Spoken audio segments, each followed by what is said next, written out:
This is the only motion picture footage taken on Omaha Beach during the early hours of D-Day on June 6, 1944. This footage is accompanied by a series of photographs taken in the exact same area, and the man responsible for the photos and film was Sergeant Richard Taylor, a Signal Corps cameraman. But besides filming on the deadliest beach of all of D-Day, what if I tell you that he was wounded in the arm while filming the events that morning? And yet he continued to film until he could be evacuated. Now in this video we're going to Normandy to discover his story, we're going to show you where the footage was taken, and we're going to stand on the exact same location to take some then and now photographs. But before we go to Normandy, I want to take a moment to thank our sponsor, MyHeritage, for sponsoring this video. MyHeritage is the #1 family history service, and I think that is really important because your family and its history are a huge part of who you are as a person. We decided to collaborate with MyHeritage because they are linked to more than 19 billion historical documents that help us when we research World War II veterans for our videos and can help you to learn more about your family history. With MyHeritage, you can easily create and manage your family tree, which is so much fun, and even more exciting is the Instant Discoveries feature that allows you to add an entire branch to your tree with the click of a button. Because MyHeritage is linked to billions of documents and other family trees, the Instant Discoveries feature tries to match this information to your family tree. This is how I found information about my family from the 1700s, such as where my 7 times great-grandfather was from. MyHeritage can also repair, colorize, enhance, and even animate old family photos like I did myself here. Sign up today by clicking the link in the description for a 14-day free trial and enjoy all the amazing features MyHeritage has to offer. And if you decide to continue your subscription, you get a 50% discount. Now let's continue our journey to Normandy. Alright, it's 1944 and you plan to execute Operation Overlord, the invasion of German-occupied Western Europe during World War II and designed to bring total defeat to Germany. The assault phase, known as Operation Neptune, would land Allied troops in Normandy by air and sea and would become the largest seaborne invasion in the history of warfare. There's no way that you don't want this to be filmed or photographed for tactical, historical, and publicity purposes. In order to control the photo coverage as best as possible, the US Armed Forces had specific teams of military personnel within their branches trained to take film and photographs in various situations. They would go into combat operations and cover the events where civilian journalists either wouldn't or couldn't go. For the Army, these were the so-called signal photographic companies within the US Signal Corps. Furthermore, handheld cameras at that time, such as the Leica or 35mm IMO, allowed photographers to operate the camera by themselves. The unit that was responsible for the coverage of D-Day on the American side was the 165th Signal Photographic Company. They were the signal photo company attached to the US First Army. The 165th consisted of several detachments, but only 3 were scheduled to land in the initial waves. Detachment G was to land with the 4th Infantry Division on Utah Beach, Detachment M was to land with the 2nd Ranger Battalion on Pointe du Hoc, and Detachment L was to land with the 1st Infantry Division on Omaha Beach. I could do a whole video about the photo coverage of D-Day on the American side, but that may be for another time. Let me know in the comments down below if you'd be interested in such a video. For now, we're going to look at Detachment L that was scheduled to land in one of the first assault waves on D-Day on Omaha Beach. I decided to meet up with full-time Normandy battlefield tour guide Florent Plana. He was going to accompany me to the location where Taylor shot the footage and explain the situation of that specific sector on the morning of June 6, 1944. At 6:30 a.m. it was low tide, and so Sergeant Taylor landed with the 16th Infantry Regiment, and they're going to be the one that's going to be the first on this part of the beach on June 6, 1944. And to give you an idea, Joey, about 2,500 men were in the 16th Infantry Regiment, and they lost more than 900 in one day, missing, killed, and wounded in action. So he was part of this group, and they have heavy casualty, high casualties. So Joey, right now we are under WN60. WN60 is right there on the top of the bluff, and we're just in the northern part of a little hamlet called Cabourg. And actually, which is kind of interesting, you can see in the video footage that some of the beach obstacles are, wooden pole. And after those wooden pole, you can see it's a clear space, which means that we're really on the most eastern part of the beach where you have those beach obstacles. And you can see that Cabourg is right there. And right now, we are in this area on the beach, right under WN60, which means that those shots that were taken by Sergeant Taylor should have been taken in this area. So right now it's very different because it's clear, it's beautiful. But at that time we used to have a few beach obstacles. You can see all the guys trying to get out. Some of them are shot straight on the beach. You can see a lot of men actually already dead in the water. And this is kind of not disturbing, but perturbing when you think about the fact that it was just right here. All those men that lost their life trying just to get out of the water, crossing the beach and hide here behind the cliffs. So all those shots. This is the only place that have the cliffs like this? Yes. So this is actually, this part of the beach is very easy to recognize because of the cliffs. That's the only area where we have like those cliffs were approximately like in feet. I don't know how you say that in feet, but it's probably 3-4 meters high.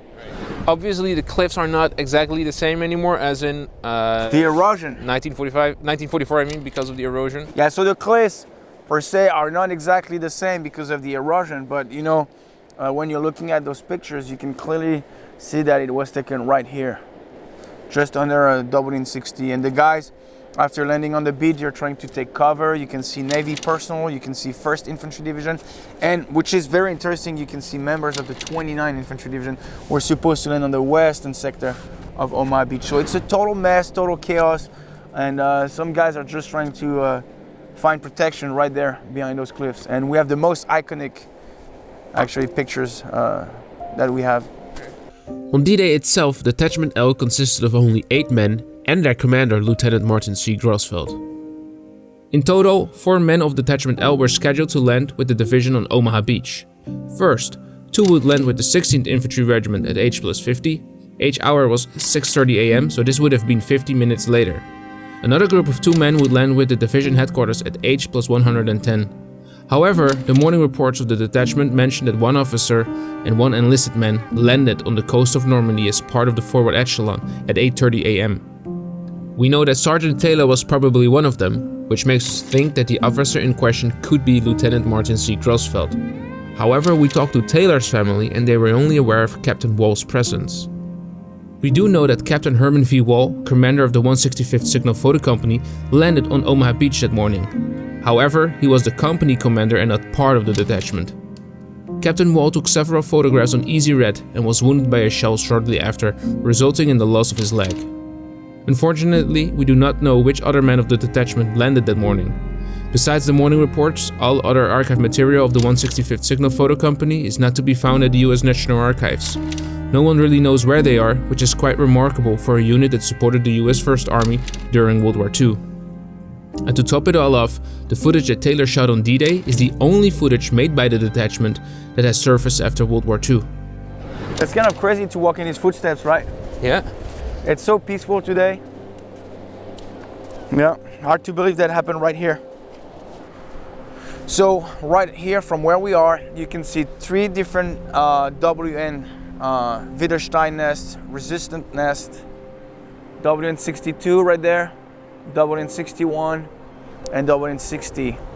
So if you're really trying to cross the beach here on June 6, 1944, you're fired from several different directions and you're just a sitting duck because the Germans are right there on the top. I don't know if you can see, but this is WN60. So you're very exposed. You land here at 6:30 a.m. in the morning. You try to get out of the beach and you actually cross that beach. You have 300 yards of beach and the only place where you can hide is behind that cliff. So if Taylor landed here, he would receive fire from the top there? Yeah. And from the fire maybe over there? Yeah, absolutely. Both direction, from there and from there. But I presume, honestly, most of the fire was coming from the WN60 because we're right in front of it. So when we have the scene where the guys are being shot at, yeah, they are getting probably fire from the top. That's my belief, and if it's not that one, that can be a little bit more on the west because, as we said, they're WN61 and 62. Yeah. But like we can see, you see, there are people on the top right there. Yeah. You see them? Yep. This is where we have trenches actually looking down toward Fox Red sector. So this is actually where the Germans were, right there on WWII. So it gives us a good idea of where they were. We headed back to the cliffs where Taylor shot his film. Even though most archive material of the 165th was lost, we found an interesting account in a Signal Corps publication regarding all photography surrounding the invasion of Normandy. It contained a small paragraph about Richard Taylor. And it says, United States Signal Corps photographer Sergeant Taylor stepped off the boat into a Normandy minefield in 3 feet of water at each hour, and 30 seconds later shrapnel wounded him in the upper left arm. Sergeant Taylor stumbled but managed to keep the camera above water as machine gun bullets sprayed him with water and sand.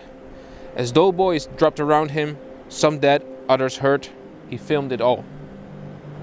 Wading to the beach, he shot 100 feet of film of our advancing troops.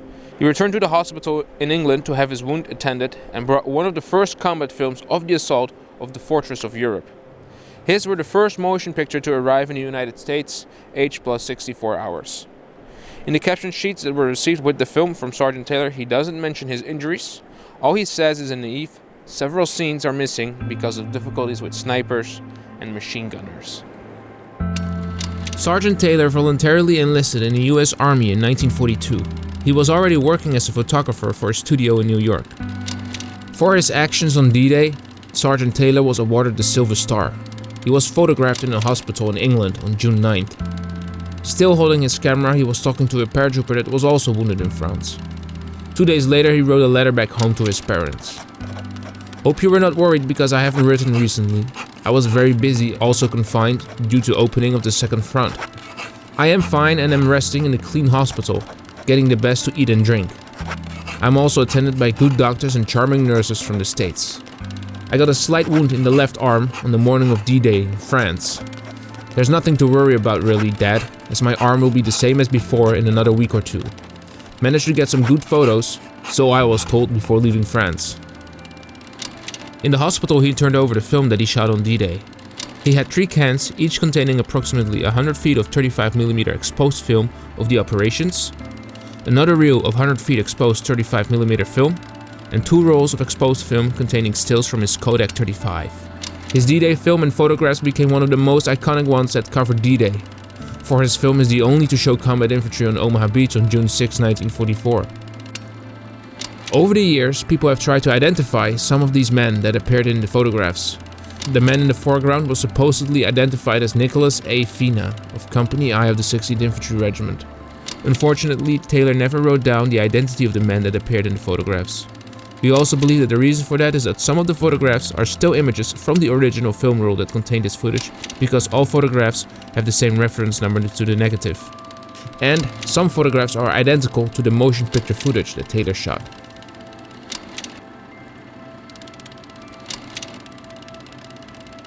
Another interesting feature is a scene where we see a man that looks like he's holding a photo camera.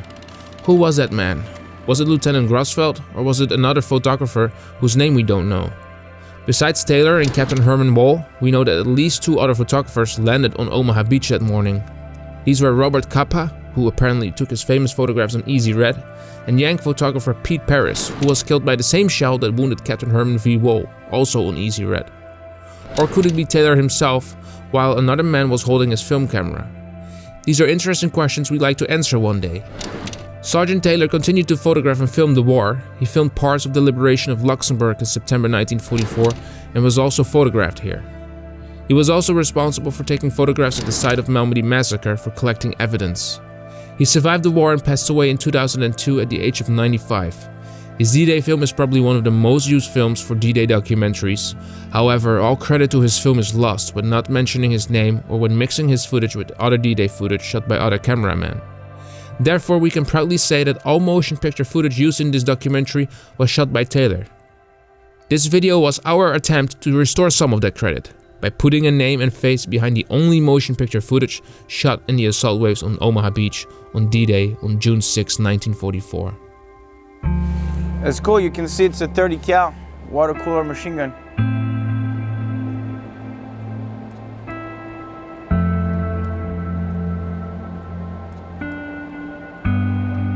They're carrying the ammo here.